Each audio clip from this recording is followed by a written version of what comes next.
you guys see what I did? I went to the bar replay, went back, simply identified the trend, key levels, and then start playing it. When you play it, then it goes in front. It shows you what you could have possibly done. If you could have possibly entered or exited and whatsoever. That's how you actually check direction when it comes to the market. Does everyone understand it? Yes. So you guys are going to be doing a lot of brain testing for the weekend. Because on Monday, I want to speak to advanced traders. Because I want to speak to beginner traders. Okay. Any type of pair in the market moves according to these key levels. It's very important. Okay. Is there any pair that you guys would like me to analyze? Yeah.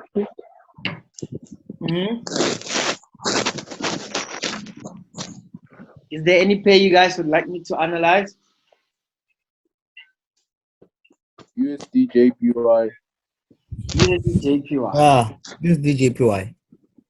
Yeah. Someone is in a negative on USD JPY. Why you guys say, yeah, USD JPY? Okay, so in the weekly chart, we can see we're all bullish. So I'm just going to go straight into the daily chart. Okay, so in this one, we can see there's 3 digits before the dot. So that means I would look at 112,500. Do you guys understand why I'm looking at 112,500? Yeah, 110. Yeah, 110, like from here, 110.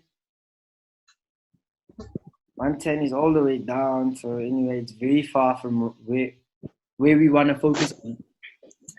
I look at 115. So I would say I'm expecting USD JPY to maybe go straight to 115. But we had a mini support here around 113.5, which we can see these 2 candles in the daily chart actually spiked around it.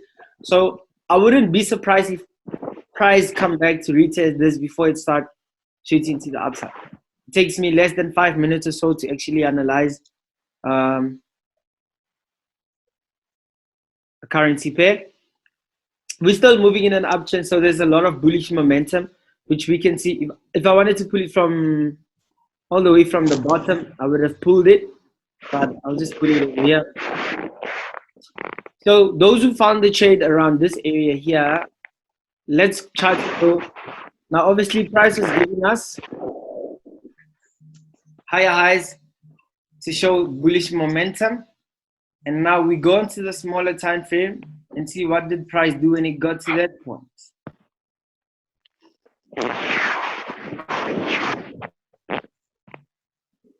So we can see price stopped.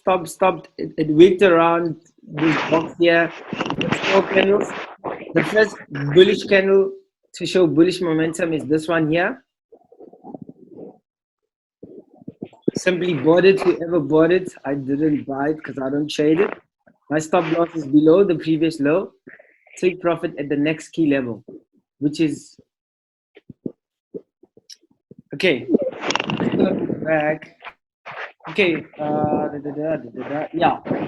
Next take profit is obviously that 115 key level, but obviously price started rejecting this area, which is 114. So it makes sense because it's a whole numbered key level. So around 114.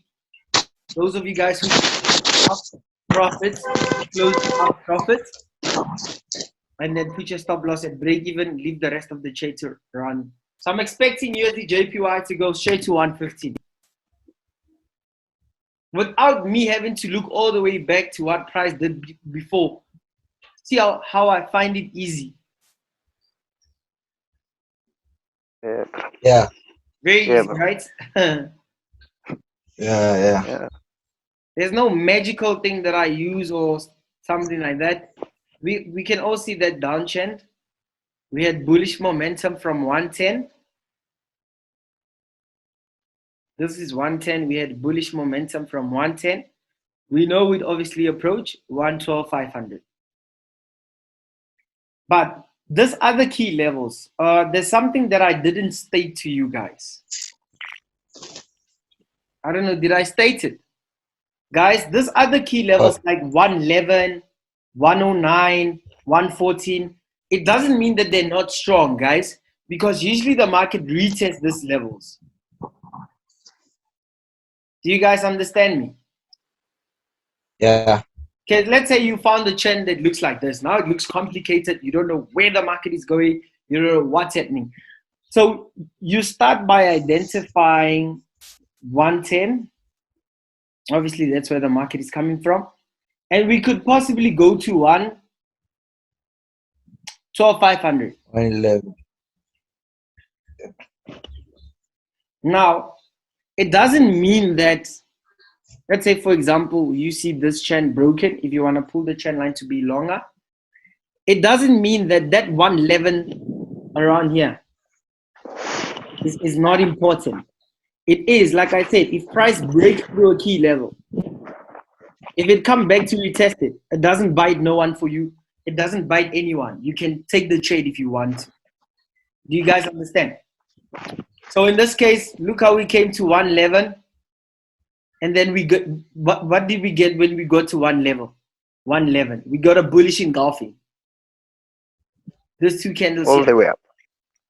This is a bullish engulfing. Exactly on 111. 111 is the whole number key level. So now, to give you guys the smartest way, buy price from 111. Don't target 112. Because the next closest, strongest key level is 112,500. So just take that one because it's the next quarter level. So take 112,500. So now you know that price is moving in an uptrend. You can take the trend line because it makes my chart look sick. And I can now purely focus on this uptrend here. Simple as that. Do you guys understand? Am I going too advanced for you guys? You guys don't seem excited. No, I understand. So that's USD JPY. Which other pairs are you guys looking at? Euro JPY. Euro JPY. I haven't looked at it for a while, so I don't know what's going on. Same thing. I feel like all the JPY pairs, you can already see it's analyzed here. I feel like all the JPY pairs are moving in a bullish trend as we're speaking now. Obviously, bounce, went up. We took this level out. We can see on the daily chart that there were small candles in the 4 hour, not 4 hour, in the 1 hour.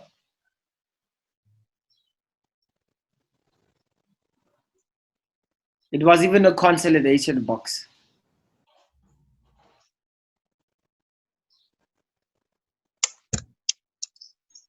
The first bullish momentum. Where was the first bullish momentum? When it broke out. When it broke out. It can be here. Yes. It can be over there. We have like a bullish engulfing.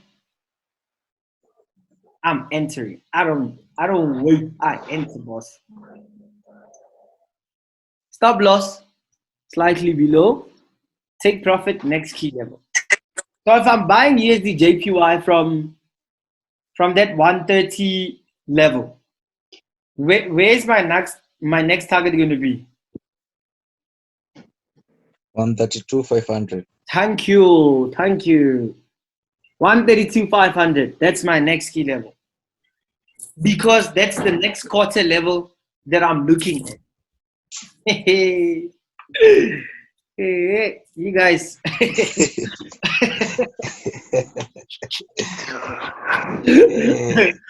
No, it's crazy. Can anyone tell me which other pair do you want me to look at? I'll just look at random pairs, man. Just USD CHF. USD CHF. Oh, Swiss franc. US dollar Swiss franc. I haven't looked at it in a month or so. I don't like that thing. Yo, it doesn't look nice, eh? It likes consolidating. Yeah. Like